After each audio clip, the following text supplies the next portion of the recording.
조갑제 TV 시청자 여러분 안녕하십니까. 2025년 5월 14일입니다. 귀한 손님을 모셨습니다. 조갑제 TV를 오랫동안 시청하신 분들은 아마 여러분 만나는 분입니다. 일본에서 오신 니시오카 스도무 선생님입니다. 감사합니다. 안녕하십니까. 예. 니시오카 스도무 선생님이 한국에 오셨다면 한국에서 무슨 일이 생겼다는 이야기입니다. 우리 니시오카 교수님을 설명드린다면은 일본에서 가장 유명한 한국 전문가시고 또 일본 보수 정치 세계에도 영향력이 크신 분이고 무엇보다도 한국말을 저보다 더 잘하시는 분이고 그렇지 않습니다. 전반에 맞습니다. 그리고 한 일본 대사관에서도 근무하시고 그 80년대입니다. 예, 1980년대. 네. 그리고 우리로서는 북한 인권 문제인데 일본인 입장에서는 일본인 납치자 문제를 아주 오랫동안 거의 30년 대 30년 이상 제기하시면서 아주 역사적 역할을 하신 분이기도 하고 그와 포함되어 가지고 북한 인권 문제를 국제사회에서 이렇게 문제 제기하시는데도 앞장서고 그런 점에서 한국인으로서는 참 감사해야 할 분이시고 그다음에 역사 문제에 있어서는 확실하게 일본에서 보수적 입장을 취하시는 분이기도 합니다. 그런데 최근에 이 탄핵 사태에 점해가지고 여러 차례 한국에 오시고 또 그 취재한 기록을 남겨서 최근에 이런 책을 쓰셨습니다. 스스로 무너지는 북조선, 분열하는 한국. 예. 그리고 김정은은 남북 통일을 체념했다, 버렸다. 윤석열은 계엄령으로 실패하여 탄핵되었다. 역사적 대전환을 맞은 조선반도에 어떻게 대처할 것인가라는 이 책을 금방 내셨어요. 이거 나온 지가 한 달 됐습니까? 한 달도 안 됐죠. 예, 5월 초에 출판됐습니다. 그럼 이 책부터 좀 소개해 주시죠. 이게 좀 어려운 점이 있었습니다. 이게 제가 당했다고 썼지 않습니까? 맞습니다. 근데 늦어져서. 그래서 그게 출판사에서는 빨리 마감에 와 있다는데 아마 이번 주 금요일에 나올 것이다 했는데 4월 4일까지 안 나왔지 않습니까? 그래서 그 3월 말이 완전히 마감이었어요. 근데 어쨌든 간에 당연히 될 것이다 이라고 믿고 그렇게 썼습니다. 근데 그 믿음을 준 것이 조갑제 TV입니다. 조갑제 TV를 보고 있어서 발대용도 당액된다니까. 그건 그러면은 그 조갑세 선생님의 의견을 100% 믿자고 해서 이렇게 썼습니다. 도발을 하셨네요. 예. 그래서 제가 별명이 8대0이 됐습니다. 하도 8대0 이야기를 많이 해놓으니까. 우선 본론으로 들어가기 전에 새로운 소식을 먼저 전해드리고 싶은데 5월 초에 워싱턴을 방문하셨다면서요? 그렇습니다. 예. 그거 좀 설명해 주시죠. 제가 지금 그 NGO 활동으로서 구출회라는 NGO의 회장을 맡고 있습니다. 전식 면제는 북조선에 납치된 일본인을 구출하기를 위한 전국협의회. 그 회장을 맡고 있고, 우리 구출회가 가족회, 북조선 납치 피해자 가족회가 따로 있어요. 우리는 가족이 아닌 사람들이 가족을 지원하는 단체지만. 그리고 일본의 국회의원 전체 수가 약 700명이 있는데 거기서 400명 정도가 가입하고 있는 영연맨이 있습니다. 납치된 일본인을 저기에 거주를 하는 영연맨. 그 조단파입니다. 조단파. 여야단 다 가입하고 있는데 그 세 개 단체에서 거의 매년 봄에 일본이 5월 초가 연휴니까 그때 미국으로 방문해 왔었습니다. 올해도 역시 2차 트럼프 정부가 됐으니까 꼭 가야 되겠다고 해서 갔었습니다. 우리의 목표는 1차 트럼프 정부 때 트럼프 대통령이 우리 가족으로 2번이나 만나줬고 그리고 싱가포르 그리고 하노이에서 2번 김정은을 만났었을 때 3번 일본 납치 문제를 제기했습니다.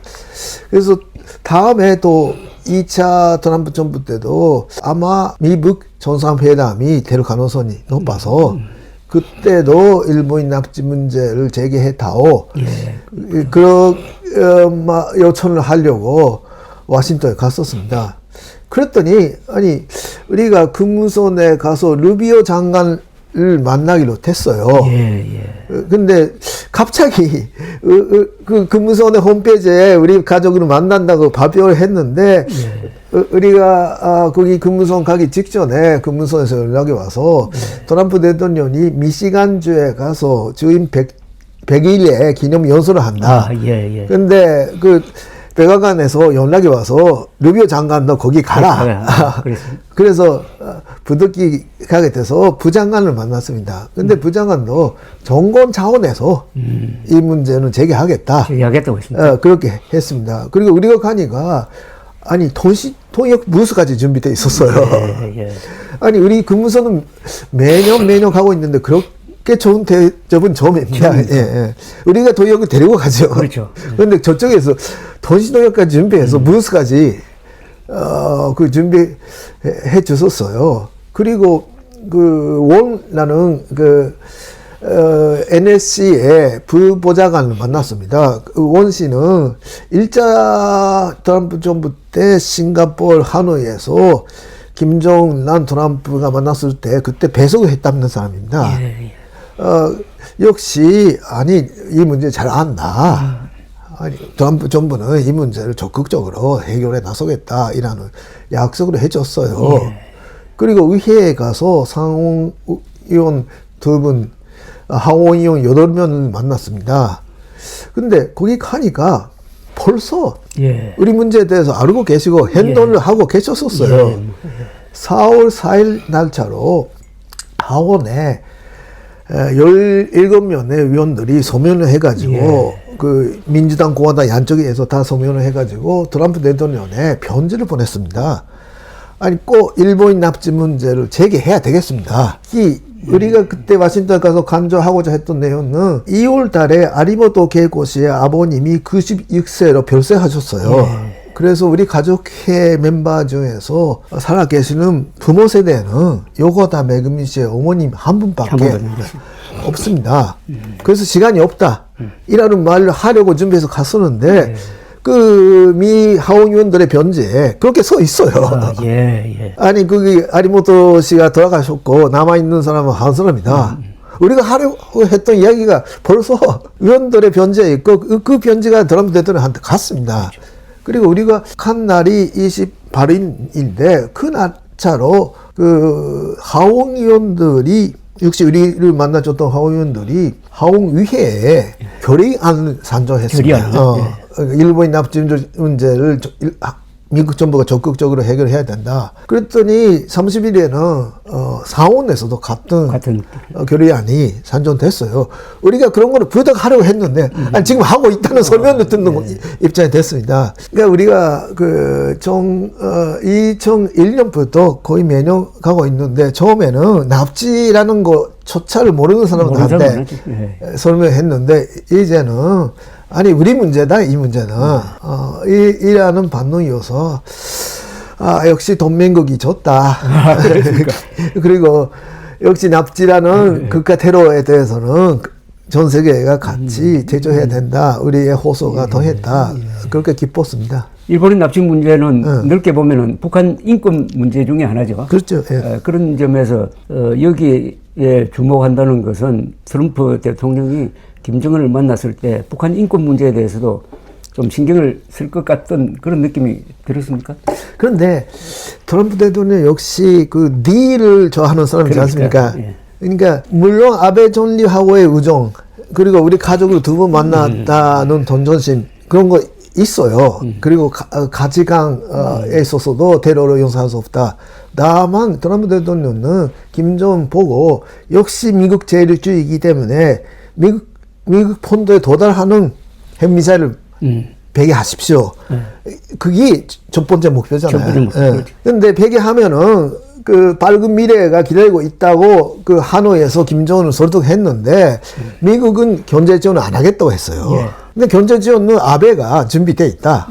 그 2002년도에 고이즈미 총리가 갔었을 때의 평양 선언에 그 국교 정상화 이후에 65년도에 한국에 했던 것처럼 일본이 대대적인 경제 협력을 하겠다고 약속을 했습니다. 그런데 그 국교 정상화의 조건은 물론 핵미사일 문제가 해결돼야 되고 그에다가 일본인 납치 문제까지 해결되지 그렇지. 않으면은 일본 정부는 지원 안 한다. 그래서 트럼프가 일본 자금을 딜에 카드로 쓰려고 해서 김정은 보고 아베 만나라. 그렇게 하노이에서 소통했어요. 그 상케이 신문이 그 하노이 회담 직후에 아베한테 들었다는 이야기를 보도했는데 그때 김정은이가 일본과 북한 사이에 납치 문제가 있다는 사실을 인정하고 아베를 만날 준비가 돼 있다라는 말을 했답니다. 그런데 그 핵 문제를 가지고 논직 우라늄 시설이 어디에 있는가 북한은 연평밖에 없다고 하는데 다른 지역에 하나 있었기 때문에 그 트럼프가 가버렸기 때문에 결론됐지 않습니까? 하노이 노딜가 됐는데 만약에 하노이에서 그 미국까지 도달하는 핵미사일만 보게 한다고 하면은 트럼프도 그럼 제재의 50% 이상 해제해준다. 그래서 아베 만나라. 그렇게 되면 아베가 평양 갔을 수도 많았었는데 지금 그 아베 총리가 안 계셔서 좀 우리로서는 안타까운 면이 있지만은 이시바 총리도 이 문제만큼은 열심히 하겠다고 하고 있기 때문에 트럼프 대통령은 벌써 2월 초에 워싱턴에 우리 이시바 총리가 갔었을 때 다시 김정은을 만나고 싶은 마음이 있다. 만나면은 꼭 일본 납치 문제를 제기하겠다고 약속을 했어요. 그래서 우리 입장에서는 이 문제만큼은 트럼프 대통령이 적극적으로 자기 문제로 생각하고 있다. 다만 좀 걱정스러운 점이 있었습니다. 그 인권 문제라는 측면에서는 그 트럼프 정부가 그 예산 삭감을 많이 하고 있는데 VOA가 지금 중지됐습니다. 그러니까요. 그리고 자유아시아 방송도 예산이 많이 삭감돼 가지고 겨우 유지가 돼 있어요. 그러니까 진실을 알리는 활동을 위회가 예산을 책정해서 정부가 하고 있었는데 그거를 스톱시켰습니다. 그리고 그건 바이든 정부 때 이야기지만은 1년 반 전에 미국 의회에서 통과시켰던 북한 인권법이 실효가 돼 있습니다. 실효돼 있어요. 그게 시한부 법안이에요. 연장을 해야 되는데 5년에 한 번씩 연장을 여태까지 해왔는데 바이든 정부 말기에 의회가 연장을 하지 않고 있고 또 트럼프 정부가 되더라도 연장을 안 하고 있어요.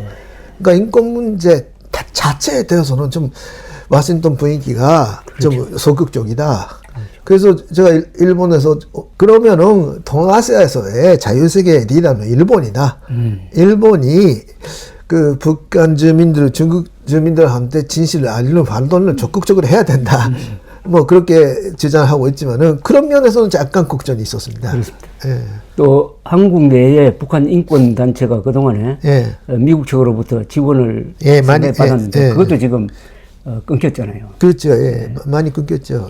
그런데 이 북한 인권 문제는 결국 미국에 의존한다기보다는 한국의 국내 문제니까 우리가 책임지고 해결해야 됩니다.